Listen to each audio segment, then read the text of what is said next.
I started an own NGO 5 years ago in Peru. I produce some leaflets in German, in English, and in Spanish, so maybe you can choose another information about it. It was after I finished my studies, I was very enthusiastic to go abroad and build up my European identity by getting new perspectives from the outside, maybe, you know. And this is why I went to Peru, because I was also learning Spanish, and I got to know Peruvian, and I started this project. It is an educational project. The core of it is teaching English in a very rural area in the middle of the Andes. And well, after 5 years, we are already expanding the project, like the content. So we are also teaching women. We are teaching little girls. We are teaching about dignity, about human rights. We are teaching like quite holistically. I started back then in 2008 with 30 kids, and now we have over 200 already in the project. And on the Austrian side, we have more than about 30 volunteers who are helping, because the first 3 years, like almost 3.5 years, I did everything by myself. So you can imagine I didn't sleep and I didn't have any weekends. Now I'm really happy that I have so many like enthusiastic and solidarity people. Just to the name, Aufwind, I'm sure some of you understand the name. It's called like raising wind. It's a German word. And it just more or less expresses what I'm going to talk about now. It's the idea behind Aufwind is empowerment. Why? We have you can see on the first page there is our logo, which is a condor, you know, but it's very typical for Peru, very typical for the Andes. And the condor, for me, is like a symbol for liberty, a symbol for self-determination, and the condor can only fly when there is Aufwind, you know. So Aufwind is important to make them fly. So, and for me, Aufwind is like this, the concept of empowerment, which means to give structures or frameworks to people who are marginalized, but they have to fly themselves, you know. So this is the metaphor behind it. I still like it. Now I'm going to talk about the reciprocity of empowerment. And I'm sure everybody has heard about empowerment. And you can see here my mountain. That you see that Peru has influenced me a lot. I'm drawing the Andes. I'll try to explain it while I'm having a speech, but like on the top of the mountain, where you normally go, like after hiking, you should reach the top, is the ideal state of being, which we already heard today in several speeches about what's ideal: the dignity, a democratic lifestyle, autonomous, all these kind of values in partnership. I think it's more or less the ideal. I don't go into deep detail of that. On the left side, you see empowerment, so going up, the Aufwind or empowerment, and the left side represents more or less the poor or marginalized, oppressed, or declassed people in this world. And talking about within the women's session, of course, it also refers a lot to women, as women and marginalized and people are. So this concept can be laid on many different, aspects and levels. And on the right side is more or less the rich world. So I divided it I know it's very simplified, because there is more than just the very poor and the very rich. But if I would put here all the interdependencies of the world, I'm sure it's not logical anymore. So that's why I try to be like really simple. So there is the rich world on the right side, and I think because empowerment often is used in a very one-dimensional way. When you read concepts of empowerment, it's always one empowers the other. The rich empowering the poor, the more knowledgeable people empowering those with lesser education, the powerful, the ones who are marginalized. But I'm convinced that empowerment is more than just a one-way process. It's a dynamic, multidimensional process, and I want to point out the reciprocity, because I think this concept of reciprocity within empowerment may also lead to a peaceful future and contains a lot which has been said already. When is empowerment needed, or when do we start empowerment? Normally when there is a situation of inequality or a situation of marginalization, so for women or for other minority groups normally, then someone comes up with the idea of, well, let's empower these people. The term of empowerment, if you look it up, I'm not giving you any definition because it's very heterogeneous. And the expression itself actually does not refer to a specific method. It's rather a very often used buzzword, and that applies with association of growth, progress, development, improvement. So all these nice advancement associations and metaphors. So who can deny the fine art of buzzwords when it comes to like influence, no? When we want to influence somebody. Still, so I'm very critical about the term itself, as there is no like real definition about it. On the other way, I do not find any other term that, for me, empowerment contains education, then the building of capabilities and values, and to put this all into action. I don't know, if anybody has another term, I would be happy to get to know it. That's why I'm still keeping empowerment as it is. With empowerment encompasses a lot of like self-determination, autonomy, gaining power, individual resilience, and mostly, as I said, it's a one-dimensional process, or it's seen as a one-dimensional process from the privileged to the marginalized. And also because the rich countries, the powerful countries, the Western countries, call it whatever, they have the definition of what is marginalized, what is poor, and what is developed. First, Mrs. Barbara Solomon, in 1976 came up with the term empowerment in her work Black Empowerment, Social Work in Oppressed Communities. And with this she induced a paradigm shift within aid professions, because first everything that had to do with aid was quite focusing on deficiency. So there is something missing, some deficiency, so we have to improve it.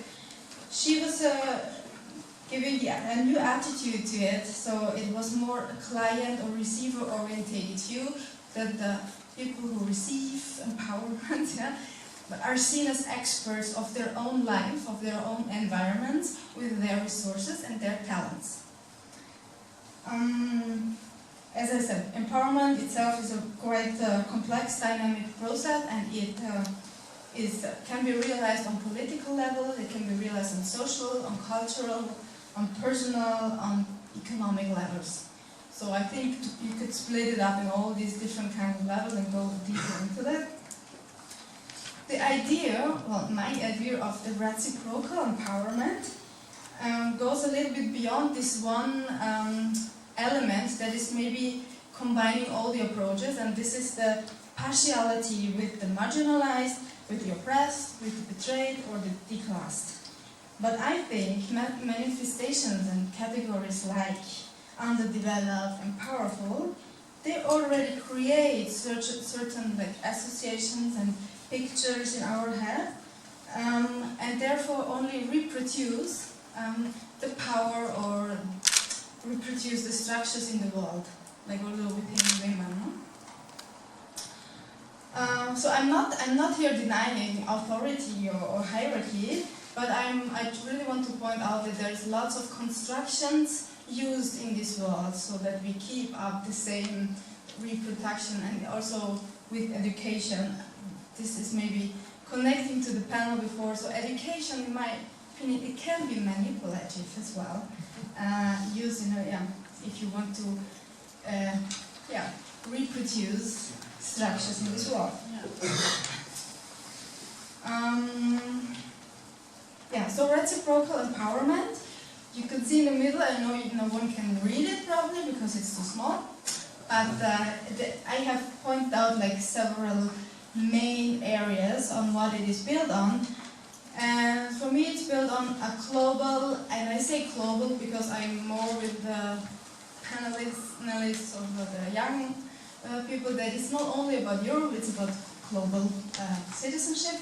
So to build up global functional partnerships between individuals, between institutions and between nations. And by advancing the empathy and the compassion between individuals, institutions, nations and continents. So this is a dialogical process. Because in reciprocal empowerment, both parts should be seen as like equal parts, and they can only like reach a total value if they are unified. As I want to really point out here, because I think there hasn't been said a lot about empathy. Martha Nussbaum, she's a philosopher from the US, and she describes the correlation between the human sense for disgust and the development of racism or degradation of marginalized. So she says, for example, that babies, as they are born very, very helpless and totally dependent from their parents, this is the state where oppression starts, because they are very narcissistic, as they are so dependent from their parents to feed them, that they make slaves out of their parents. So that's where the oppression starts. Yeah, I found that very interesting. And then this helplessness of the very early days of our being here on Earth create a certain shame, and this shame is represented in the fear of mortality and the fear of the finity of our life. And to somehow to get a secure feeling, we want to distance ourselves from this fear. That's why in many Western countries we also deny our mortality, and we think we're living forever, right?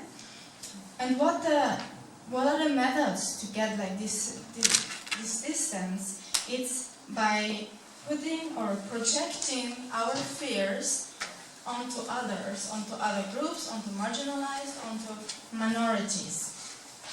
And so this is her, like Martha Nussbaum's approach of education. It focuses on the early childhood instincts, and that individuals need to learn, well, after they grow up a little bit, of course, the awareness of their projections and the awareness of their internal fears towards others. And she considers this as a really required precondition to change human attitudes towards the poor and towards the weak. And to overcome this process of alienation, empathy and intuition is necessary. Linking this to the morning sessions, I think where can we learn this? I think in the family, right? So the family is the first institution where parents can give us the example and then learn how to reflect on our own internal dynamics. Well, the modern individualistic and dehumanized world is quite far away from this ideal of solidarity, of partnership, of cooperation.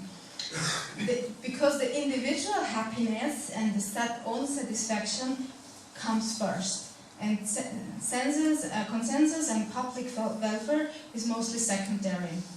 But to be able to get along with each other and to respect each other, this empathy and solidarity is necessary.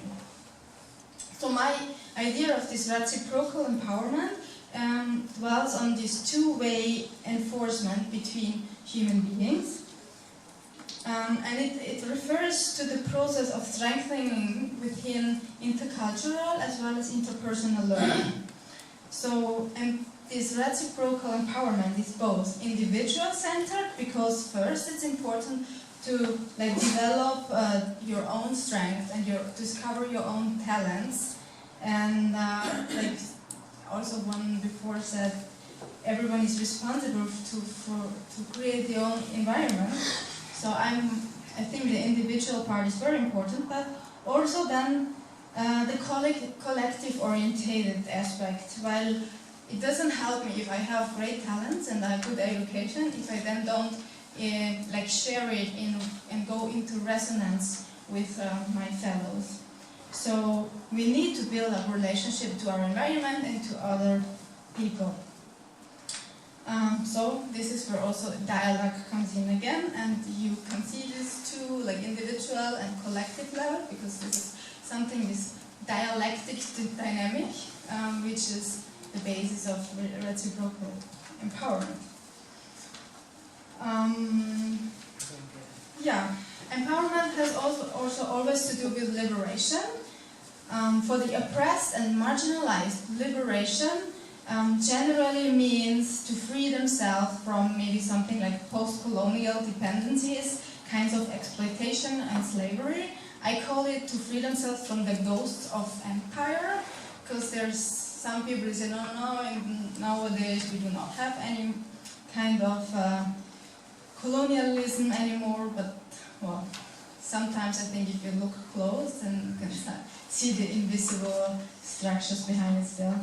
And I think there's also a certain dependency of the richer part, the Western world, the materialized, individualistic, capitalistic, well, because individuals start to more and more define their identities through materialism. And to own as much or as many objects as possible creates a putative feeling of safety and security among humans. And this is how we try to compensate this helplessness which we start feeling from the very beginning.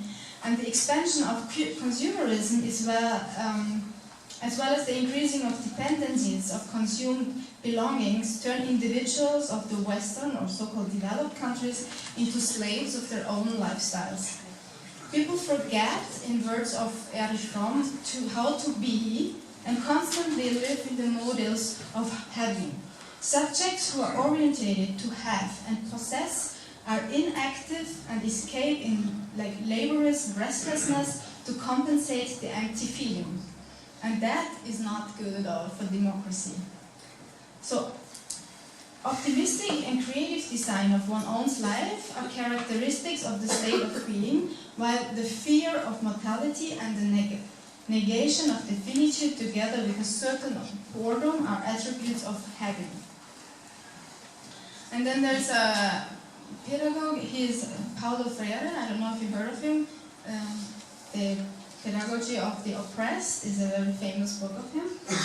And he describes empowerment as a process of consciousness. So it means that you cannot empower someone from the outside. It has to be from the inside, from the people. So the first step to empowerment, or the first step of liberation, is to get aware of your oppressed situation. Which we have already discussed, what does it mean for oppressed, meaning in post-colonial structures people. But also I think this concept of consciousness should become more important in Western societies as well, as we get maybe more conscious about how we actually, is it us who possess the things, or are the things possessing us? No? You know this question. Because this permanent optimization and of their own existence drives people always to these maximum performances, profit orientation, and sufficiency, the state of satisfaction is never attained. The future is expected to always offer something better, something greater, and more interesting. And the urge for prosperity is always indicated by egocentrism and self-interest. And all these attributes, in my opinion, do not really favor or are not really supporting really good and active democracy. Yeah, so I'm about to come to the conclusion, and I try to explain to you my concept of reciprocal empowerment. I can maybe give you another example of my work from Peru, because this is where somehow I'm always linking it to the practical aspects. I have many women volunteers, because you know volunteering is working for free. Women are still most like, I don't know, the ones who are interested in working for free. So I have 30. I don't know. They have to.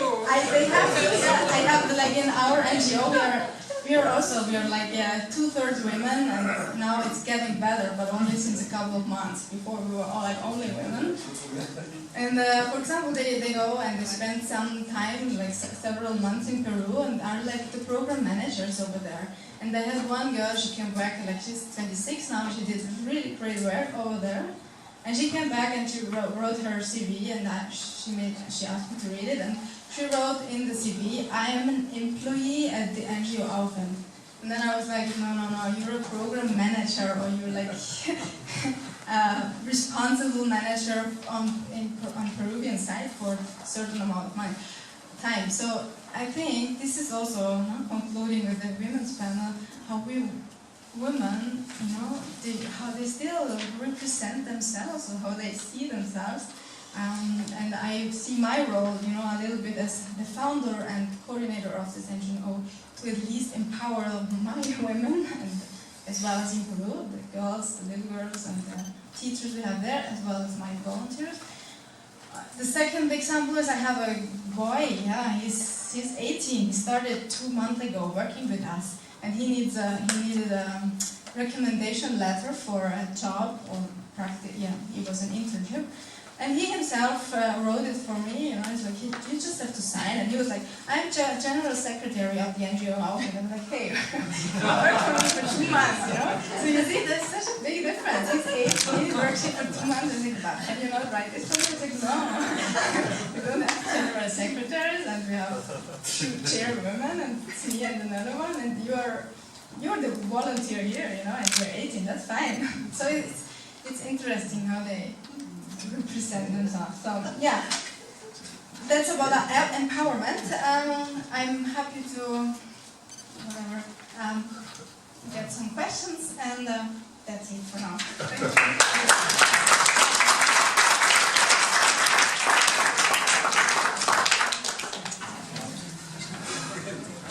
Corinna speaks from a lot of experience, as you can tell, so it's very practically based.